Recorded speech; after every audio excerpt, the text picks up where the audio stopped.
his time, in his time,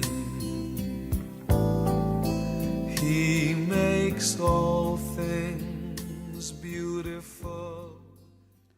Dzina la Atate ndi la Mwana ndi la Mzimu Woyera. Amen. Ndikulandireni abale ndi alongo pano pa Tiyankhuleni Ambuye. Kodi timalemekeza bwanji malo opemphereramo, nanga timakangalika bwanji kuonetsa zabwino zimene Mulungu adayika mwa ife, tikubisa kapena tikuzika poyera? Lero Mulungu akutiyankhula mawu amene akupezeka mawu yamba kuchokera m'buku la mneneri Ezara mutu wa 1 ndi 1 kulekeza 6, ndipo amene akutiwerengera ndi Mai Stella Warren kuchokera ku St. Patrick's Parish ya Lilongwe Archdiocese. Mawu amuthenga pabwino ndi monga adalembera Luka oyera mutu wa 8 ndi 16 kulekeza 18. Tiyena abale ndi alongo tisinkhe limodzi, ndipo tikamva mawu a Mulungu tisaumitse mitima yathu. Ambuye akhale nanu. Mawu amuthenga pabwino monga adalembera Luka oyera. Ulemu kwa inu Ambuye. Mutu wa 8 ndi 16 kulekeza 18.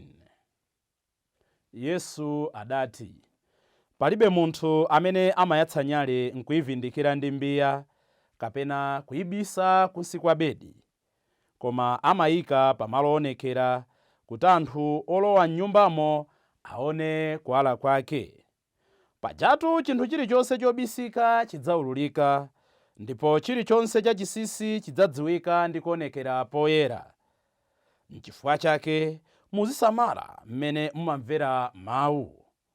Pajatu amene ali nako kanthu adzamuonjezera zina, koma amene alibe kanthu ngakhale kamene akuyesa kuti ali nakoko adzamlandabe. Mthenga wa Ambuye. Ulemu kwa inu Ambuye Yesu Kristo. Mawu tawerengawa afafanize machimo athu ndi kutifikitsa ku moyo osatha. Abale ndi alongo, lero tikuyamba kuona buku la Ezara. Buku la Ezara kwakukulu limakamba za nthawi imene Aisraeli anali kutuluka mu kapolo mu Babeloni muja. Anakhala ku kapolo zaka 70, ndipo motsogozedwa ndi Zerubabelo akutuluka kubwerera kwawo. Aisraeli ankayembekeza kuti Mulungu adzatumiza mmodzi mwa iwo amene adzatulutse mu kapolo. Ka elementi kakunyada kanalipo. Choncho mosamakhala m'dziko la ukapolo ku Babeloni kuja, amayembekeza kuti khalekhaleni Mulungu adzayankha pemphero lawo, Mulungu adzatulutsa mu kapolo kudzera mwa mmodzi mwa iwo. Izi sizikuchitika choncho ayi. Pamene mafumu akulimbana, maulamuliro akulimbana, mayiko akulimbana, dziko la Persia linagonjetsa dziko la Babeloni. Ndekuti mfumu Cyrus ya ku Persia ndimene ikubwera pamwamba pa dziko. Muchamanenera kuti tsoka la ena ndi mwayi wa ena. Pamene Cyrus akuyamba kulamulira dziko, akugonjetsa mababeloni ndi mfumu yawo Nebukadineza, akuwalamula Aisraeli kuti abwerere kwawo azipita, sakuona chifukwa choti azikhalira m'dziko la chilendo, dziko la ukapolo. Abale ndi alongo, limenetu ndi phunziro lathu loyamba pamene tikuyamba kuona buku ili la Ezara, kuti Mulungu amatha kugwiritsa ntchito munthu wina aliyense. Tisamanyade, tisamayerekedwe, tisamadzione ngati kuti ife ndi amene tili m'possession ya madalitso a Mulungu. Pamene Ayuda amayembekeza kuti mmodzi mwa iwo ndi amene awatulutse, akudzidzimuka, akuchita mujamanenera kuti ogo situation, akuwatulutsa mu ukapolo ndi Cyrus, zipitani kwanu. Anthu ena akukana, anthu ena akutuluka, anthu ena sakumvetsa, akuzunguzika. Ndi mmene timachitira ndithu chifundo cha Mulungu chikatitsikira.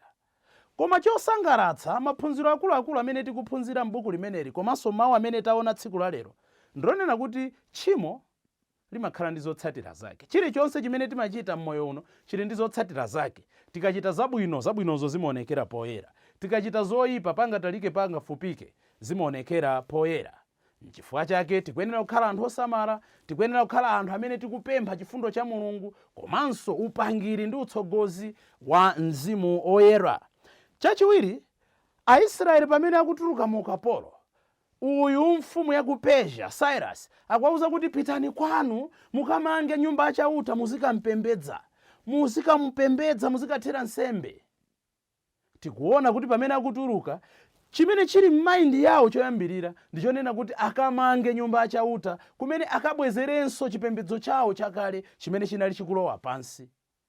Ndi uthenga kwa ife amakono kuti the church should be the center of unity. Inde Mulungu amayankha tikapemphera paliponse, katipemphera m'bafa, katipemphera tili kumunda, katipemphera tili kuntchito, koma pamene tipemphera limodzi makamakanso ku nyumba yake ku church, kandi ku mzikiti, kwina kulikonse kumene mmakutchula kuti ndikopemphera, kumphakati kulimana, ku parish, ku diocese, pamene tipemphera limodzi, Mulungu amationetsa poyera kuti ife tasonkhana. Kusonkhana kwathu pamodzipo umakhala umboni wakuti tikuchitira umboni Mulungu amene ndi mmodzi yekha. Atate, Mwana, Mzimu Woyera, Mulungu mmodzi, ena atatu. Alipo anthu ena lero ku chechi anasiya kalekale, kumphakati anasiya kalekale, kulimana anasiya kalekale. Mawu ake amati Mulungu amamva paliponse. Inde, koma we are saying the church is a symbol of unity, just like the temple was a symbol of unity kwa Ayuda onse. Zinayi zosadabwitsa kuti pamene anamanganso kachisi ameneyo wa Mulungu, Ayuda onse kulikonse kumene aliko amapemphedwa kuti akamapemphera aziyang'ana kumene kuli tempere lawo ku Yerusalemu. Ndeka yali dziko lakuti kanali kuno ku Malawi akamapemphera amene akuti even makachisi awo amene akumanga pofanizira kachisi ayikulu ya ku Yerusalemu aziyang'ana kumene Yerusalemu ali. Inu ndine timazindikira ulemerero opemphera pamodzi mu nyumba zosiyanasiyana za Mulungu. Itokhala yonyansa m'maonekedwe, singakhale yokongola kwenikweni, koma tikumbukira mawu a Ambuye Yesu aja, pamene awiri atatu asonkhana m'dzina langa, ine ndilipompo. Chachitatu chimene akutikumbutsa mawu a tsiku la lero, makamaka mawu oyamba m'buku la Ezara, nonena kuti ndi zotheka kuyambanso mwatsopano. It's possible to reconstruct our life. Moyo wathu ambiri uli mtatas, ineyo, inuyo, ambiri tidataya zinthu zimene ndi ma values oyenera moyo. Monga anachitira Ayuda aja kutayika ku uchimo, Mulungu pano akuwapatsanso danga loti ayambe mwatsopano. Inu, ine, ife Mulungu amatipatsa danga loti tiyambenso mwatsopano. Funso ikhanena kuti timagwiritsa ntchito motani mpata umenewo. Tamva kuti pamene ena anali kubwerera mokondwera dziko la kwawo, ena anakakamira ku kapolo komweko, ena sanali kumvetsa kungopinda manja. Ndi mmenenso zimachitikira Mulungu akatipatsa mwayi oti tibwerere kwa Iye. Ena we take it for granted. Ena timaona ngati tili ndi nthawi. Pamene anzathu akusintha, akulimbikira kuyanjana ndi Mulungu, akukonza moyo wawo, ena amati tiona mawa. Chachinayi chimene buku la Ezara likutiphunzitsa malingana ndi mawu a tsiku la lero nchakuti ufulu weniweni ndi kupembedza. Tibwerezenso, ufulu weniweni ndi kupembedza. Pamene uyu mfumu ya ku Persia Cyrus akuwauza kuti pitani kwanu muzikapembedza, akuwapatsa ufulu poyamba kuti akapembedzenso Mulungu wawo. Nkutheka lero titho manena kuti ndife mfulu, koma ngati sitipemphera we may argue and argue, tikanalibe ufulu. Ngati sitilabadilako za chauta, za chipembedzo, sindife mfulu konsayi. Titha kuoneka ngati tili nazo zonse zikuyenda m'moyo mwathu, koma tidziwe kuti tikanala akapolo. Chifukwa ufulu weniweni malingana ndi malemba oyera, malingana ndi buku la Ezara, ndi kuyamba kupembedza Mulungu wathu. Kenaka tikuona kuti pali kufunika kokonzekera chipembedzo. Pamene Aisraeli akubwerera kwawo, akukonzekeranso mapempheredwe abwino, akukakonza kachisi wawo. Chipembedzo chimenera kukonzekeredwa. Nchifukwa Ambuye Yesu aja pamene anali kukaperekedwa, asanapange china chilichonse anatuma nthumwi kuti pitani nyumba yakuti mudzi wakuti mukafunse kuti Ambuye akuti tidyera kuti phwando, ndipo mukandikonzere kumeneko chipinda cha mmwamba. Chipembedzo kuti tichimve kukoma, chipembedzo kuti chiyende bwino, kuti tiphatane ndi Mulungu wathu, tiyankhulane ndi Mulungu wathu, pakusowekera kumakonzekera. Kakupemphera pawekha, sinkhani yoti ukukudya ukutani. Inde titha kupemphera pakutero, koma we need to prepare our state of mind, our state of heart.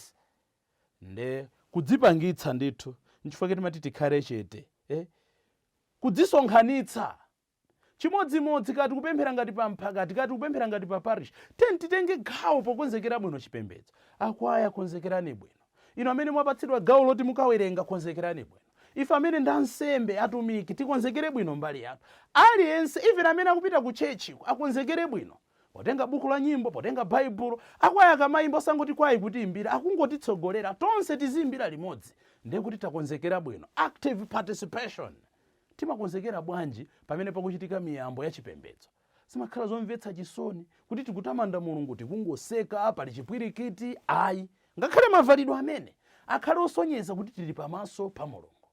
Abale ndi alongo, chipembedzo pamene tikukonzekera zooneka ndi maso chitithandize tsono kumakonzanso ndi mtima wathu wonse. Palibe chifukwa chongochenera makwaya kuimba bwino, alaliki kupempheretsa bwino pamene sitikukonza mitima yathu. N'chifukwa chake ife Akatolika tikamayamba nsembe ya misa timanena kuti tsopano abale tiyenterape machimo athu, kuti tsire nsembeyi tili ndi mitima yoyera. Koma funso mene tingakhale nalo lonena kuti chimene chinapanga stir mtima wa Cyrus kuti awalola Ayuda azipita ndi chani. Timamva tikamaona m'makomentaries osiyanasiyana kuti pakati pa Ayudapo panali munthu mmodzi amene ndakunja omwe amamulemekeza Daniel. So Daniel ataona kuti zachitika, Babeloni wagwa, Nebukadineza wagonjetsedwa, kawiri amayikumbutsa mfumu yatsopano zimene zidalosedwa za iye komanso za Israeli m'mabuku ngati a Jeremiya 25 ndi 8 kulekeza 13, Yeremiya 29 ndi 10 kulekeza 14, komanso mu Yesaya 44 ndi 28 mpaka kukafika 45 amakamba momveka ndi maso kuti uyu Cyrus adzagonjetsa Babeloni ndipo adzawalola Ayuda kuti atuluke.